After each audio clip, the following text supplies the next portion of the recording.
Bienvenue, c'est cette vérité. Nous reprenons l'émission avec un grand invité. Il s'agit de M. Jean-Marc Grosguérin. Il est l'ambassadeur de la France en Guinée et en Sierra Leone. Donc avec lui, nous allons parler de la coopération entre la France et la Guinée et bien d'autres choses aussi. Merci, monsieur l'ambassadeur, d'avoir répondu à notre invitation. Je vous en prie. Bonsoir, monsieur. Bonsoir. Monsieur l'ambassadeur, la France est en finale. Oui, c'est une bonne nouvelle. Je crois que c'est un exemple de cohésion de l'équipe, de discipline. Et donc, on les soutient jusqu'au bout. On les soutiendra jusqu'au bout. Donc, j'espère qu'ils réussiront à franchir la dernière marche pour ramener la Coupe du Monde à Paris. C'est ce que nous espérons aussi. Est-ce que vous y croyez ? Je crois que maintenant, on a tous les éléments pour y croire. Et bien sûr. Et être derrière eux, les encourager. D'accord. Nous, on va vous dire bonne chance. Merci beaucoup. Et voilà. Alors, monsieur l'ambassadeur, vous êtes donc en Guinée depuis quelques années et vous cherchez tant bien que mal à relancer la coopération entre la Guinée et la France, votre pays. Si on vous demandait de l'état de cette coopération, comment elle se trouve maintenant? Écoutez, je suis en Guinée depuis presque 2 ans et la coopération est en train de se renforcer et de se diversifier. D'abord, il faut peut-être replacer le cadre politique. Il y a eu une visite d'État du président Alpha Condé en France, à Paris, en avril 2017. Puis, il a rencontré également le président Macron en novembre 2017. Plusieurs accords ont été signés à ces occasions.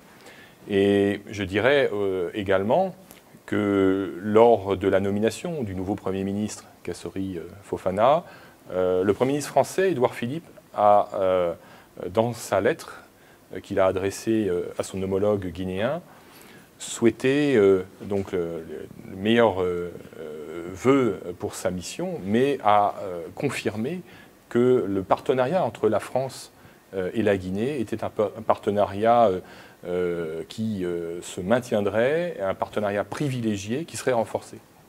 Oui, c'est ce que l'on souhaite. Vous-même, personnellement, vous investissez beaucoup dans ce cadre. Monsieur l'ambassadeur, on se rappelle que même le président, vous évoquiez la visite d'État du président Condé en France. Et bien avant, il rencontrait par exemple le MEDEF, ces hommes d'affaires français. Et très souvent, il les a invités en Guinée. Et vous-même, vous essayez un peu de rencontrer des personnes qui puissent investir en Guinée. Mais on a comme l'impression que ça ne marche pas. Je vais vous donner des exemples concrets. Sur la coopération d'abord, l'AFD, l'Agence française de développement, qui est notre opérateur de développement, est en train de devenir le principal opérateur de développement en Guinée. C'est bien simple. Il y a quelques années, les engagements de l'AFD, c'était autour de 10 ou 15 millions d'euros par an. Aujourd'hui, et depuis les accords signés en novembre dernier, c'est des engagements de 90 millions d'euros sur différents secteurs. Vous avez les secteurs, les services de base, l'aide aux acteurs économiques, l'aide au développement rural et au capital humain. Donc ce sont des engagements importants sur une période de 2017 à 2021 et qui traduisent vraiment l'engagement et le retour de la coopération française. Sur la diplomatie économique, puisqu'il s'agit aussi de ça, d'abord, on a des grands groupes français qui sont présents et déjà actifs en Guinée. Maintenant, le rôle de l'ambassade, c'est aussi d'attirer les investisseurs et, je dirais, les PME, PMI françaises. Alors, ça passe notamment par des événements, comme par exemple les rencontres d'affaires 2018, qui ont été organisées en avril dernier, qui ont rassemblé une centaine de chefs d'entreprise français et guinéens. Ça passe aussi par la création du CIFEG le 28 juin dernier. Le CIFEG, c'est le club des investisseurs français en Guinée. On s'est aperçu que finalement, en Guinée, on était plus nombreux que prévu. Il y a 145 entreprises, que ce soit des filiales de grands groupes ou des PME, PMI, 145 entreprises recensées en Guinée. Et il nous a semblé bon... On ne dirait pas. Eh bien non, justement, d'où la nécessité de se regrouper, d'où la création du CIFEG, que j'ai lancé ici même à la résidence, le 28 juin dernier, donc il y a quelques jours, afin d'avoir un outil qui permette une meilleure visibilité de la présence économique et commerciale française. Deuxièmement, d'être un interlocuteur privilégié du secteur privé guinéen et des autorités guinéennes. Et troisièmement, d'être aussi une plateforme d'échange avec les investisseurs potentiels français et une plateforme d'échange entre les chefs d'entreprise pour justement harmoniser, échanger des informations sur les opportunités et sur des thématiques importantes comme la fiscalité, les ressources humaines, la formation, etc. Donc oui, ça, ce sont des éléments concrets qui vont nous permettre d'avancer. Oui, peut-être un peu plus concret, nous parlions du MEDEF. Et là, le MEDEF, c'est de l'argent que l'on peut investir dans l'économie réelle et après qui peut être visible. Et c'est ce que l'on ne voit surtout pas. Il y a aussi des entrepreneurs français qui font peut-être pas forcément du bruit, mais je crois qu'il ne faut pas seulement voir que les choses par le MEDEF. Encore une fois, je vous dis, les grands groupes, ils n'ont pas forcément besoin de la France, mais notre priorité, c'est les PME-PMI. Et c'est eux qui sont, c'est ces PME-PMI qui sont créatrices d'emplois et qui peuvent permettre d'investir. Encore un exemple concret, il y a à la mi-juin, nous avons posé la première pierre de Nutri7, Nutri-Guinée, qui est une PME française basée en Normandie, qui va fabriquer des produits à haute valeur nutritionnelle. Donc pour lutter contre la malnutrition, plus exactement, infantile et maternelle. Et ça, c'est très important, ça va être créateur d'emplois, ça va aider à structurer la filière arachide, parce que ces produits à haute valeur nutritionnelle seront basés sur l'arachide de Guinée. Et voilà, donc d'ici 1 an, l'entreprise sera terminée. Et l'idée, c'est bien sûr d'avoir ces produits pour la Guinée, mais aussi pour le marché voisin. Vous savez, quand on parle de la France, ou en tout cas dans un passé pas très lointain, mais on savait que la France était présente surtout aussi dans les mines. En Guinée, c'est un grand secteur, les mines. La Guinée est un grand pays producteur de la bauxite, par exemple. Il n'y a pas très longtemps, il y a eu AMR, une junior française après qui s'est installée là. Mais bien avant, il y avait Péchiné quand même. Péchiné était là et c'était un grand groupe industriel. Et à part Péchiné aussi, il y avait même certaines grosses entreprises qui étaient dans les travaux publics. Et c'est ce que l'on ne retrouve plus. Non, mais d'abord, il faudra peut-être s'interroger sur les raisons du départ de Péchiné. Mais ça fait partie de l'histoire. Moi, ce qui m'intéresse maintenant, c'est l'avenir. Dans le secteur minier, la France est présente. Et aussi, plus qu'on ne le croit. Je vous rappelle que le leader, la société un leader en Guinée de la production de bauxite, par exemple, la SMB, il y a 30% de capitaux français. Cette société a signé, il y a à peu près 1 an, c'était le 14 juin 2017, un accord d'ammodiation avec AMR, que vous venez de citer, effectivement, Alliance Minière Responsable, qui est une société, une junior, mais française, avec des capitaux français. Donc, si vous voulez, cette société qui est maintenant leader dans le domaine de la production et l'exportation de bauxite, la France est représentée. On peut parler aussi du BRGM, qui est en train de revenir dans le cadre d'un contrat avec la Banque mondiale, un contrat justement de faisabilité, d'exploration de sites miniers. Donc, on peut aussi citer notamment l'entreprise qui a permis l'élaboration du code minier. C'était aussi une entreprise française qui a aidé, avec un financement français, la Sofreco. Donc, vous voyez, on n'est pas totalement absent, au contraire, de ce secteur. Je crois que c'est important. Dans les routes, les infrastructures, on a Sogea Satom. Ce matin, je me suis entretenu aussi avec le ministre des Travaux publics parce qu'il y a un vrai sujet concernant les ponts. Vous avez vu quelques ponts qui se sont écroulés récemment. C'est un vrai sujet aussi pour nous, d'intérêt. J'en ai parlé également avec le président de la République. Voir comment aussi la France peut aider dans ce domaine avec soit le centre des ponts de secours, soit aussi avec des entreprises françaises. Il y a plusieurs sociétés, il y a le Duc, il y a la société Matière. Donc voilà, il y a qui sont implantés déjà ici à Conakry. Donc je crois qu'il y a peut-être un problème aussi de communication. C'est d'ailleurs aussi l'intérêt de cette interview pour parler de la présence économique et commerciale française qui est loin d'être négligeable. Les Chinois dans la mine, ça vous effraie ou ça stimule un peu? Mais, c'est à la fois stimulant, mais je dirais c'est aussi complémentaire. Et on vient de parler de SMB. Vous savez que le SMB, c'est là un consortium sino, singapouro, guinéo et français. Quand il y a eu des soucis dans le secteur minier, je me suis entretenu avec le patron de Winning chinois, parce qu'on a des intérêts communs également pour aussi faire avancer la Guinée dans le domaine des mines, mais la Chine aussi et la France, dans ce secteur-là, a des intérêts complémentaires. Oui, à cette allure, quelqu'un a dit un peu, c'était un gag qu'il va falloir... On va un peu apprendre le mandarin, et après le français, il va... Vous pouvez toujours dire, le français a encore un bel avenir devant lui en Guinée, parce que, évidemment, la Guinée est un pays francophone, le français est langue officielle. Maintenant, il y a effectivement des efforts à faire sur le niveau de français encore, mais là, on a des institutions, on a le lycée Albert Camus, on a l'Institut français, on a le Centre culturel franco-guinéen, qui peuvent aussi contribuer à améliorer le niveau de français.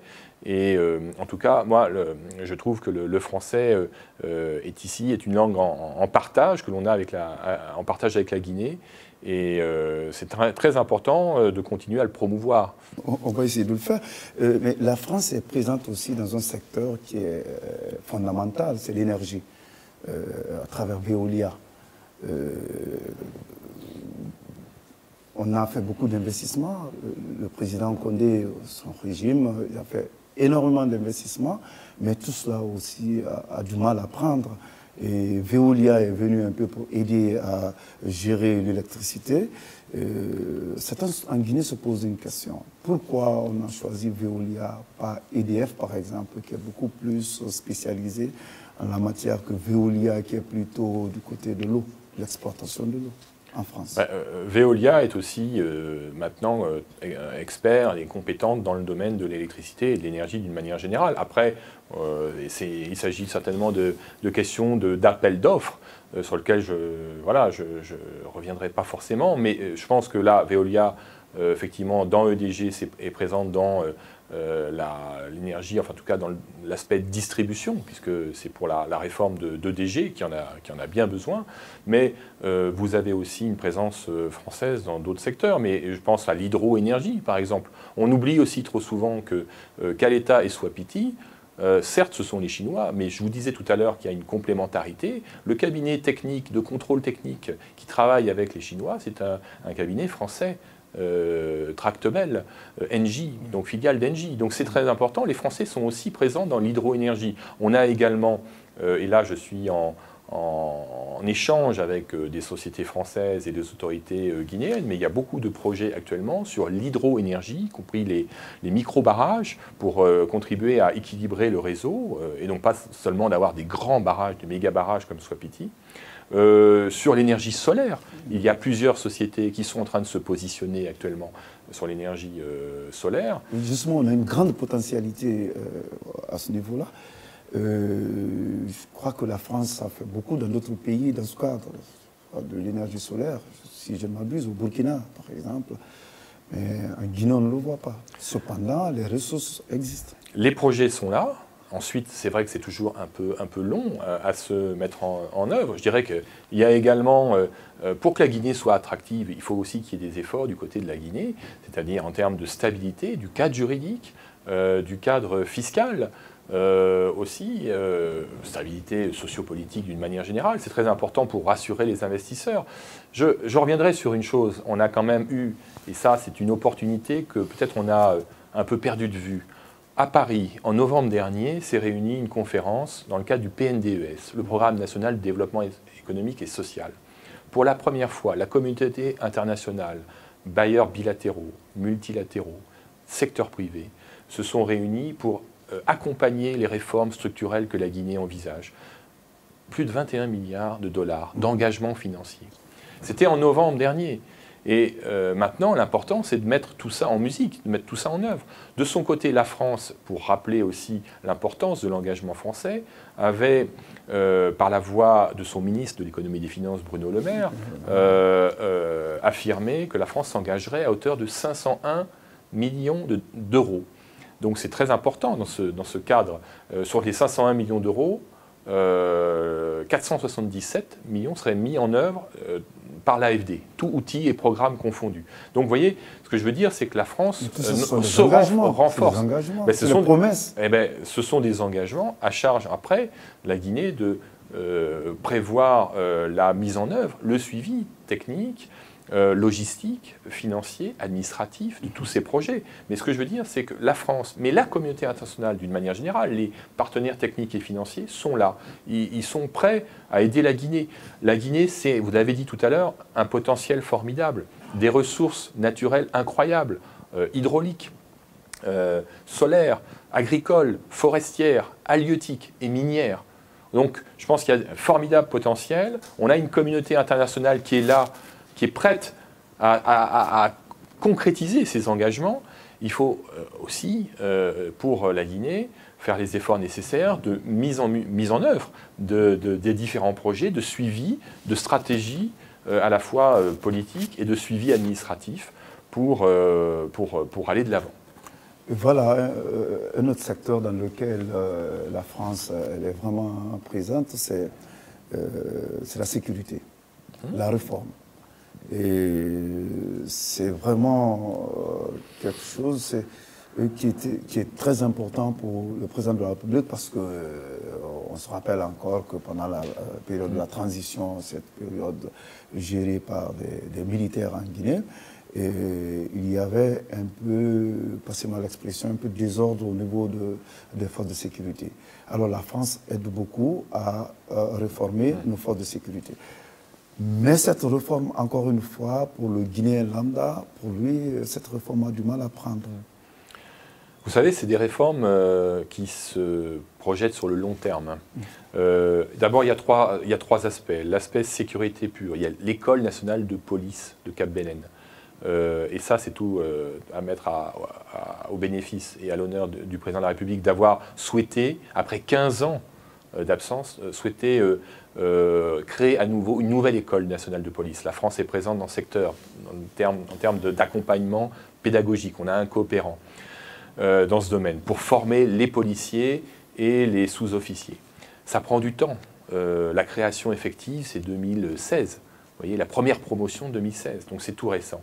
Dans le domaine de la protection civile, on n'en parle pas beaucoup, les pompiers notamment. La France est également présente avec un coopérant pour mettre sur pied 4 unités régionales de protection civile. C'est en cours actuellement. Dans le domaine de la défense, on a également une coopération importante. Qui se base, je dirais, sur l'aide et l'accompagnement et le soutien aux 3 armées, terre, air, mer, dans le cadre de la RSS, la réforme du secteur de la sécurité. La gendarmerie aussi. Et bien sûr, la gendarmerie aussi. On a des coopérants conseillers du directeur général de la gendarmerie. Donc c'est du conseil, c'est de la formation. Sur tous ces aspects, il y a de la formation. Il ne faut pas oublier aussi que la Guinée est engagée dans le cadre de la MINUSMA au Mali. Donc il y a de la formation aussi du bataillon Gangan qui chaque année part pour intervenir au Mali. Il y a également de la formation globale. 250 officiers et sous-officiers guinéens ont été formés en 2016. En 2016 également, c'est 1700 pompiers, policiers et gendarmes qui ont été formés par la France. Donc, c'est un début de processus de formation. On part de loin, vous l'avez souligné. C'était il y a quelques années encore une situation assez préoccupante et anarchique. Mais ça prend du temps. Mais je pense que maintenant on voit les fruits de cette formation et de cette coopération. Vous parliez du bataillon Gangan, et justement, il y a un défi auquel il faut faire face, c'est toute la sous-région, c'est le terrorisme. Est-ce que la France aussi fait quelque chose dans ce cas-là pour aider la Guinée à faire face à cette éventualité sur le territoire guinéen?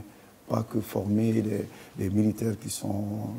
Il y a la formation globale, mais c'est important, cet aspect formation des militaires, et puis aussi aider aussi peut-être à l'analyse aussi des phénomènes que vous venez de citer, parce que c'est vrai que dans la sous-région, de toute façon, dans la sous-région comme dans le monde entier, le terrorisme fait partie maintenant appartient à l'agenda mondial. C'est une préoccupation de tous et de toutes les autorités dans tous les pays du monde. Je crois que c'est important, en tout cas ici, en Guinée comme ailleurs, de ne pas sous-estimer le risque terroriste. Oui, et les spécialistes disent qu'il faut surtout s'investir dans le cadre du renseignement. Également. Est-ce que vous faites quelque chose? Tous les secteurs de la coopération dans le domaine sécurité-défense sont pour nous importants.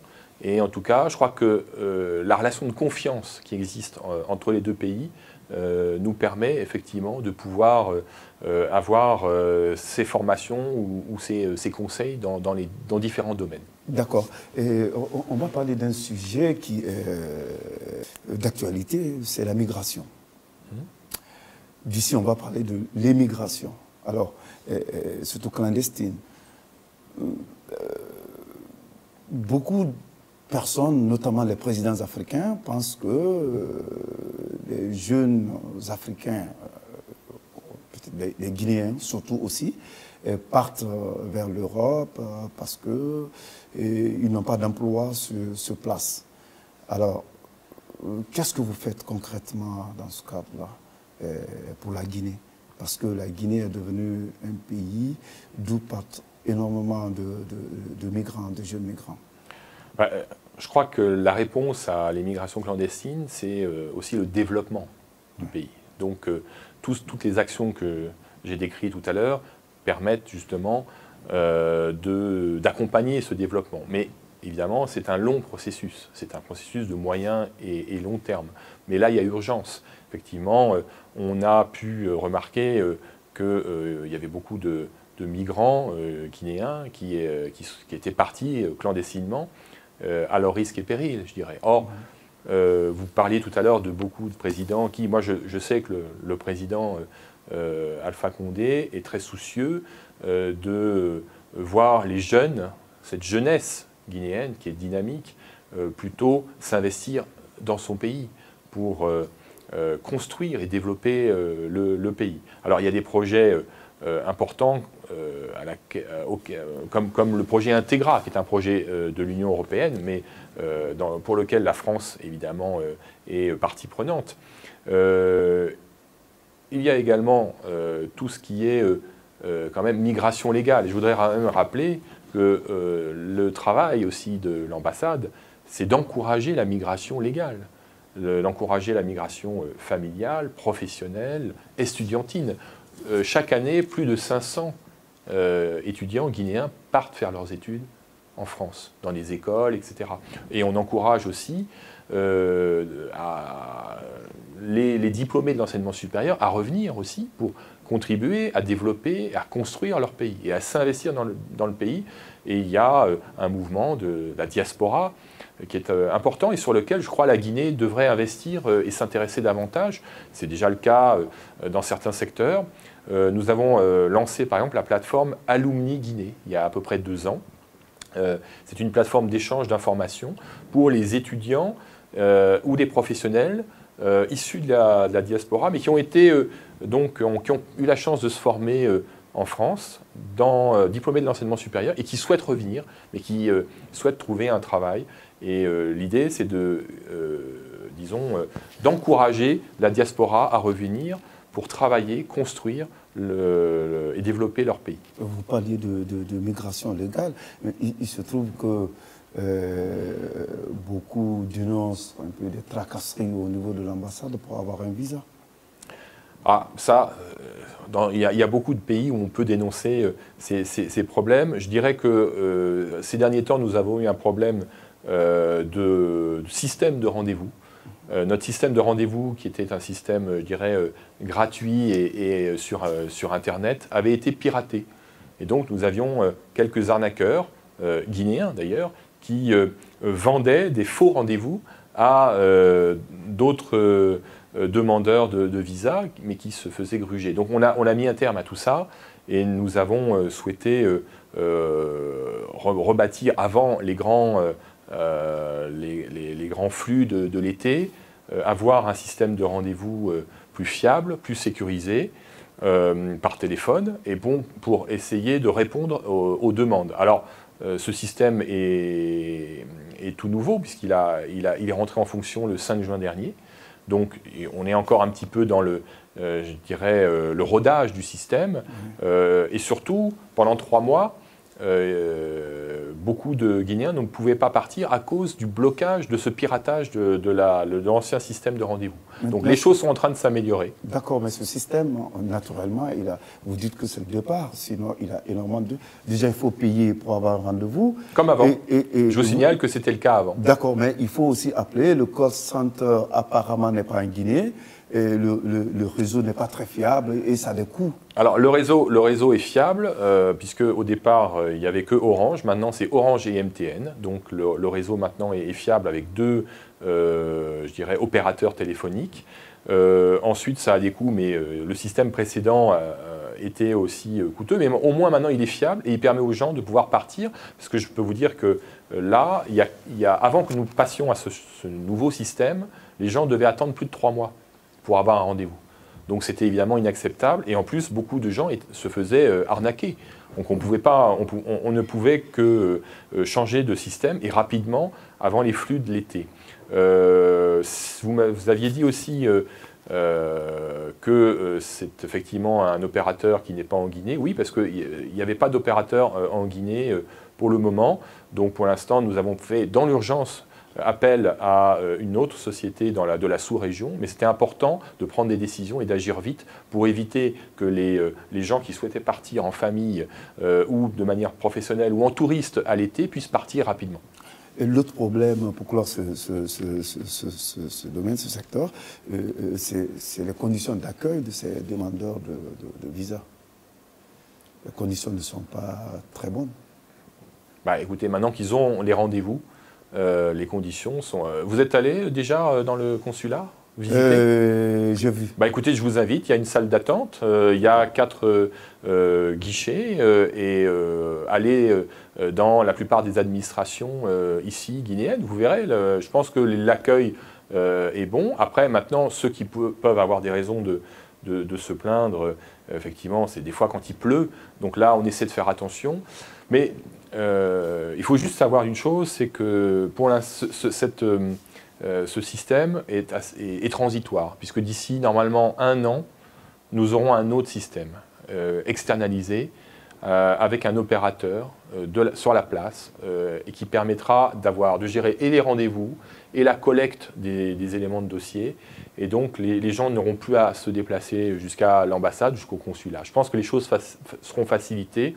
En tout cas, moi, je tiens beaucoup à ce que, d'une manière générale, les conditions d'accueil et puis, bien sûr, les conditions de délivrance soient les meilleures possibles, tout en prenant en compte, évidemment, les règles Schengen et puis les contraintes locales. Et les contraintes locales, et il ne faut pas se voiler la face, c'est aussi une fraude documentaire très importante parce que l'état civil en Guinée pose problème, et bien sûr une pression migratoire. Donc il faut faire avec toutes ces contraintes pour rendre le meilleur service aux usagers. Mais on est très conscient des difficultés et en tout cas on va s'améliorer. D'accord, on le souhaite aussi. M. Grosguelin, on est vers la fin de notre interview. On va parler un peu de politique intérieure. Que pensez-vous d'un éventuel 3e mandat de M. Alpha Condé? Écoutez, ça c'est une question qui relève de la spéculation. Et vous avez pu vous rendre compte depuis le début de l'entretien que moi je suis ni dans la spéculation, ni dans le commentaire d'un événement qui est prévu dans 2 ans et demi. Je suis dans l'action. D'accord. Et la réforme de la CENI? La réforme de la CENI, écoutez, le texte, la nouvelle loi vient de passer, et ça je pense qu'on peut s'en féliciter. Évidemment, on reste sur une CENI politique avec moins de conseillers, on est passé de 25 à 17. C'est un texte qui ne satisfait pas forcément tout le monde, mais je crois que c'était important quand même de faire passer cette réforme, d'aller de l'avant dans ce domaine. Je rappelle qu'il y a la réforme de la CENI, il y a l'audit du fichier, et il y a bien sûr le règlement aussi du contentieux électoral. Donc c'est très important maintenant de travailler. D'accord. Le 14 juillet, vous le préparez comment ? Dans la sérénité, je crois que la nouveauté, c'est peut-être que là, nous aurons le lendemain une finale de Coupe du Monde. Donc je crois qu'il y aura un aspect un peu football, un peu plus important que d'habitude. Mais je crois que sinon, le 14 juillet, c'est toujours, vous savez, l'occasion de rappeler les valeurs de la République française, de rappeler aussi les idéaux, le rôle de la France aussi dans la mondialisation. C'est vraiment important de rassembler à la fois nos partenaires guinéens, de rassembler également la communauté, les collègues des organisations internationales et des autres ambassades avec lesquelles nous travaillons étroitement également, et puis de rassembler la communauté française, parce que c'est un atout aussi d'avoir plus de 3000 ressortissants français en Guinée.